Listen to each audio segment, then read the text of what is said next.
Launch? Yeah, it's starting. It started. Hello, comment vous allez les amis? Bonjour, bienvenue dans cette nouvelle vidéo de Road to Abroad. Alors aujourd'hui, je vais vous parler du Portugal parce que beaucoup de personnes m'ont contacté déjà. Pourquoi tu ne fais plus de vidéos sur le Portugal? Pourquoi tu ne parles plus du Portugal?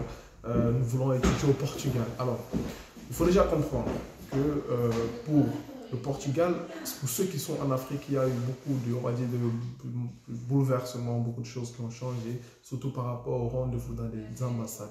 Principalement, l'ambassade du Portugal à Abuja, l'ambassade du Portugal aussi à Dakar au Sénégal sont des ambassades qui ne fonctionnent plus, on va dire entre guillemets, parce qu'il n'y a plus de rendez-vous et ça date depuis des mois.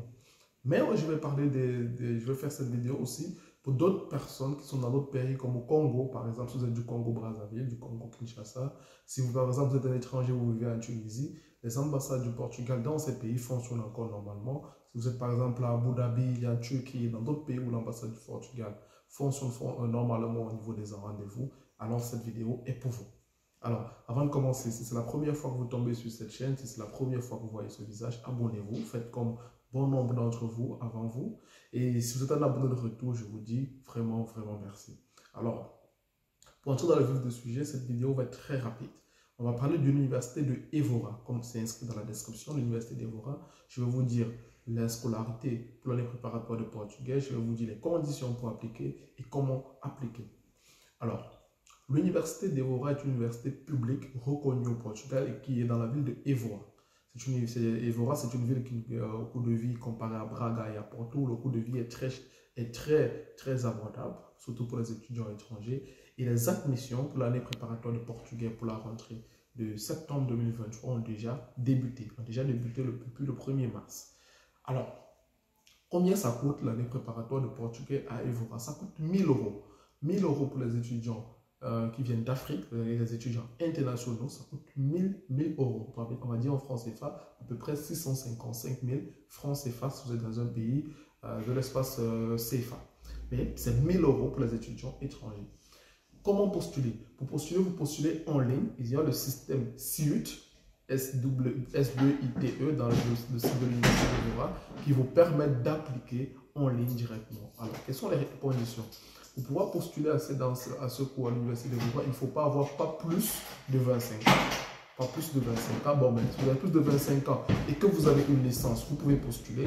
Mais si vous avez plus de 25 ans et que vous postulez pour l'année préparatoire pour refaire une licence, je vous dis, je ne dirais pas impossible, vous pouvez essayer, mais on va dire, ça serait sélectif, on va dire. Mais vous pouvez essayer, vu que l'application est gratuite dans le site, il n'y a pas de frais d'études de dossier, vous postulez.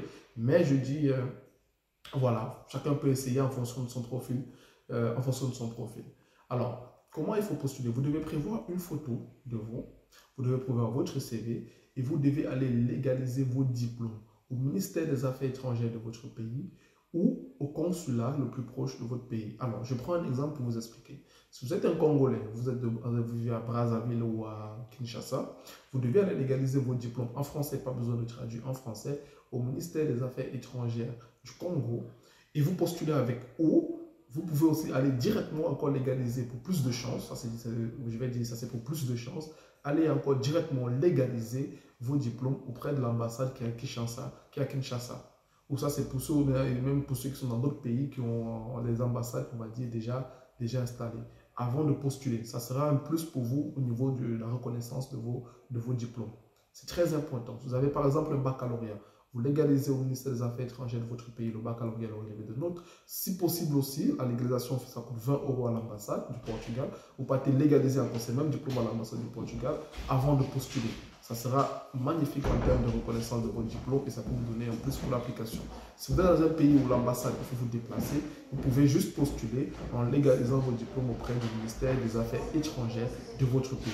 Ça, c'est comme ça qu'on postule à l'université de Évora, sans compter évidemment une lettre de motivation, sans compter une demi-carte photo comme je précisais, sans compter aussi un CV. Par exemple, vous avez une licence, ça va de même, vous légalisez aussi votre licence et le numéro de dernière année de votre licence pour postuler. La date limite pour postuler, je crois, c'est en fin juin. Je n'ai pas la date en tête, fin juin, mais je vous conseillerais, les amis, de postuler le plus tôt possible pour deux raisons. Parce que les places sont limitées. Ils donnent 20 places aux étudiants internationaux. 20 places. Après, à la 21e place, même si vous avez les meilleures notes possibles, on va vous dire les places sont prises. Ils ont 20 places pour tous les étudiants internationaux. Donc, je vous conseille de postuler le plus tôt possible. Le plus tôt possible. Et la deuxième raison, c'est parce que si vous avez même l'admission, postulez le plus tôt possible. Ça sera aussi pour vous demander votre visa le plus tôt possible parce que l'ambassade du Portugal, qu'importe où se trouve, prend minimum 1 mois et demi pour vous répondre. Donc tout ça vous permettra d'être à temps pour votre rentrée académique et de ne pas vous retrouver dans des situations très contraignantes. Donc les amis, voilà les informations que je voudrais vous passer. Si vous souhaitez un accompagnement pour cela, avec plaisir, vous pouvez nous contacter. Si vous pouvez faire la procédure par vous-même aussi, vous pouvez appliquer directement dans le site de l'Université d'Evora. C'est possible. J'espère que vous avez aimé cette courte et rapide vidéo, les amis. Si c'est le cas, faites-le moi savoir. Likez la vidéo et partagez-la. Commentez si vous avez des questions. Au possible, je vous répondrai. Et on se dit à une très prochaine vidéo. Retour à Broad. Dès le 1er mai, je vous parlerai de l'Université de Minho. Dès le 1er mai. Donc, à cela, nous avons encore du temps. Portez-vous bien et bonne journée. Bye bye.